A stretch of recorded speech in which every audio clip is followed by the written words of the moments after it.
বৃহস্পতিবার দুপুর বেলা 12:45 বাংলাদেশ বিমানের ফ্লাইটে হজরত শাহজালাল আন্তর্জাতিক বিমানবন্দরে পৌঁছান বিএনপির মহাসচিব মির্জা ফখরুল ইসলাম আলমগীর। গত 30 নভেম্বর স্ত্রী রাহাতারা বেগমকে নিয়ে বিএনপি মহাসচিব মির্জা ফখরুল লন্ডন যান। লন্ডন অবস্থাকালে তিনি বিএনপির ভারপ্রাপ্ত চেয়ারম্যান তারেক রহমানের সাথে সাক্ষাৎ করেছেন এবং কয়েকটি স্থানীয় দলীয় কর্মসূচিতে অংশ নিয়েছেন।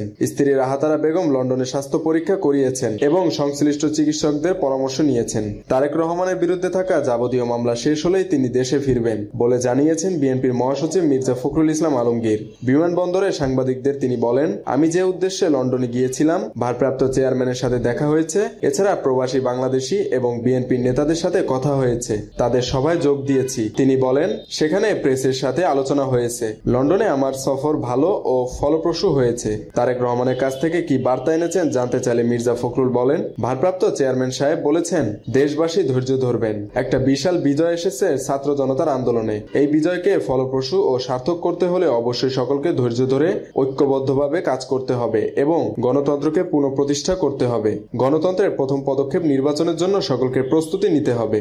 দলের ভারপ্রাপ্ত চেয়ারম্যান কবে নাগাদ ফিরতে পারেন জানতে চাইলে বিএনপি মহাসচিব বলেন, ওনার বিরুদ্ধে আপনারা জানেন অনেক মিথ্যা প্রতিহিংসামূলক মামলা রয়েছে, সেগুলো প্রত্যাহার হলে বা আদালতের মাধ্যমে শেষ হলে তিনি ফিরবেন। এক প্রশ্নের জবাবে বিএনপির মহাসচিব বলেন, অধ্যাপক মোহাম্মদ ইউনূসের নেতৃত্বে অন্তর্বর্তী সরকারকে আমরা রাজনৈতিক দলগুলো সহযোগিতা করছি। আমরা প্রত্যাশা করি ন্যূনতম যেসব সংস্কার জরুরি তা সম্পূর্ণ করে তারা নির্বাচন অনুষ্ঠানের পথে যাবেন।